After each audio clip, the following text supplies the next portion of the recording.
game layoff, is there rust that you expect first period or maybe just first few shifts at Miami?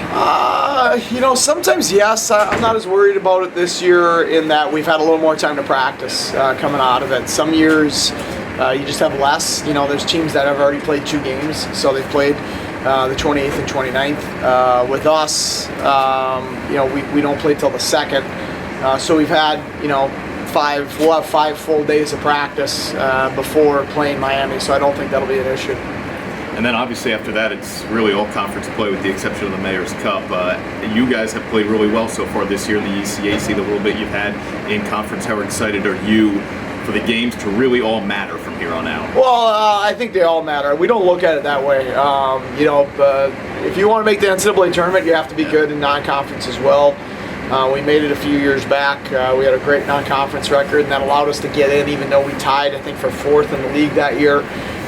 Where a couple years ago we finished 2nd in the league, and we didn't get in because our non-conference record wasn't as good. So, we've put ourselves in position to be able to do some things in the second half if we continue to play well and get better and have a will to get better through the second half of the season. So these games at Miami are important.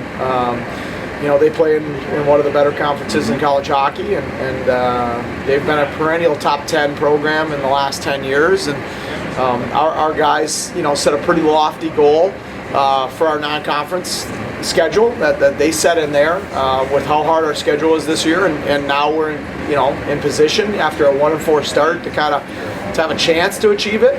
So with these, we want to go out and make sure we play the right way against Miami. Jason was quick to point out the games last year against Miami here, and that's obviously on his mind. What does this Miami team do well? What are you anticipating the weekend? Well, what they always do at Miami is they're kind of, I think in the last 10 years,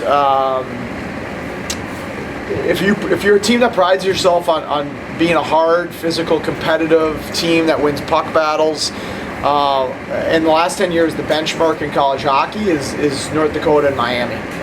Those 2 programs are kind of the benchmark for how hard teams play. Doesn't mean they're the best 2 programs, but they've been up there in the last 10 years, 10, 15 years. And Miami's always a physical, strong team. They're very good below the goal line at both ends of the ice. They've normally had really strong goaltending, and then this year they've got some guys like Roslavich, who's a first-round NHL draft pick, and Anthony Louie, who's on the World Junior team last year. So they've got some high-end talent on top of that competitiveness. So they'll certainly pose a lot of challenges.